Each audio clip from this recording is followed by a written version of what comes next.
What's good, Commanders fans, and happy Saturday. Hope everybody's having a good weekend and getting ready for the game tomorrow against the Giants. Just want to make a quick video here for you guys because Diana Russinni and also Jonathan Jones has come out with a couple of reports about the Washington Commanders. So nothing really set in stone, but this is what they've been hearing. Diana Russinni is somewhat plugged in, or very plugged in. I know she was a beat reporter for the Skins back in the day, but I'll read what Jonathan Jones said first.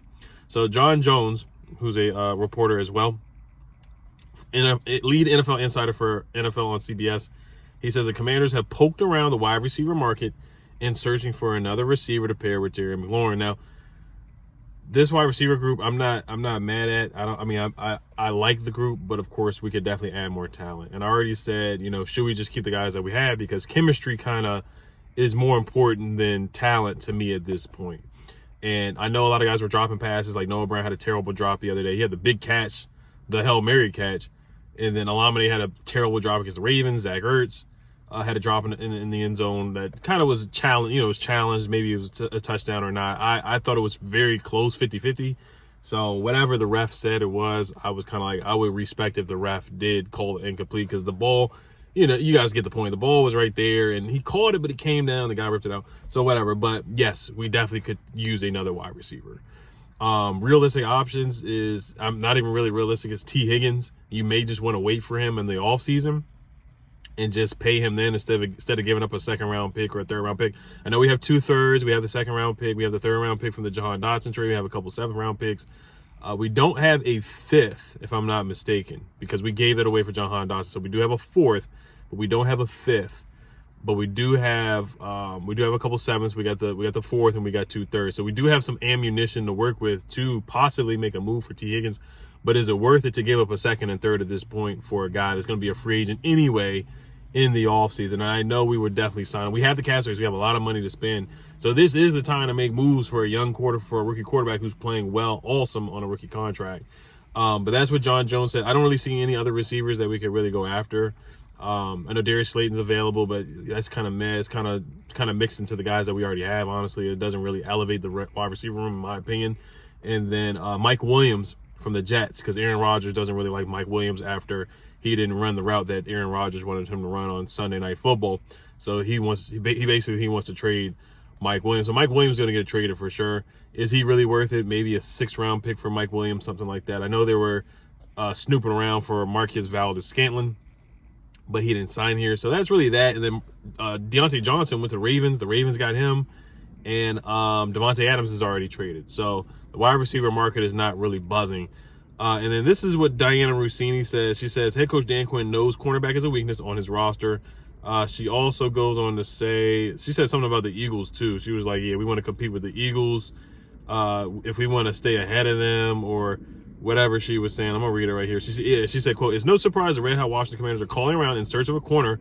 Coach Dan Quinn knows this is a weakness on his roster. And at 6-2, Washington needs help if they want to get past the Philadelphia Eagles and their superb receiver group in the NFC East. First of all, she's wrong, because we're ahead of the Eagles. It's not like she's wrong saying we want to get past. I get what she's saying, that if we want to get past the Eagles or beat them, she should have said if we want to stay ahead of the Eagles.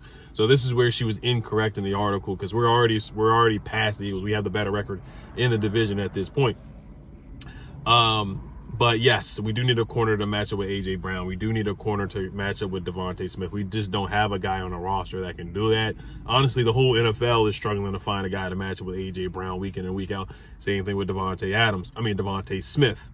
So, but guys that we've been connected to is like John Jones, apparently Tre'Davious White, who's not going to really come in and change much. He's on the last leg of his career with all the leg injuries and whatnot. But I do think what's more realistic is us trading for a pass rusher. Greg Newsome, he hasn't been made available. Who else? Denzel Ward has not been made available. J.C. Horn has not been made available. I know Adam Peters is probably calling, but these guys officially have not been made available. Jonathan Jones from the Patriots, Marshawn Lattimore from the Saints, who's a dog, but they're just not available. They haven't been made available. So that's the thing with those guys. I think realistically we bring in a pass rusher. That's what I really think is going to happen. Like Zadarius Smith, Azeez Ojulari from the Giants, Harold Landry from the Titans. I think that's more realistic options that I feel like may happen on the trade deadline date, which is Tuesday at 4 p.m. Eastern Standard Time. I think that's more of the realistic thing that's going to happen, honestly. And Christian Kirk's a guy that I would have liked to, but he got injured. So that was my main target for wide receiver. But we know Adams going to be aggressive. Let's see what happens. Does he really make a move, or does he stand pat and wait? He's always said that he wants to build to the draft. So does he wait and, just wait this year out? Because we're going to win 10 games. We're going to make the playoffs. Does he wait for this year to pan out and then be aggressive in the offseason? Use a draft pick on a corner and sign a corner in free agency, sign a wide receiver free agent, because we're going to have a lot of money to play with. We really are. Adam's going to have a lot. All right, my camera cut off, but basically we'll see what happens on Tuesday. Let's see what happens after this game. I feel like if we win, Adam Peters will probably just stand pat, but I feel like I don't think we're going to lose, but let's say we lose, I think Adam will probably try to be aggressive and make a move. But there's just, the options just aren't there. So I'm fine with a standing pat. I think wide receiver, the well is dry, and there's just not many guys out there that we can get. And then corner, the well is dry there too. So it's not like anybody's going to really come in and make an impact. Maybe Jonathan Jones will help. But if there's anybody else you guys think of that are actually realistic that may be traded, definitely comment below and let me know. As always, guys, I'll see you guys tomorrow at about 4. Hopefully it's another Victory Monday, a 7th Victory Monday, something we haven't done since, I can't even remember the last time we were 7-2. I can't remember. I know we haven't been 6-2 since 2005 and 4-0 at home since 2005. So it's a lot of records that we've been breaking and changing for sure. So let's keep it up. As always, let's get the Giants out of the way. Hail the Commanders. Peace.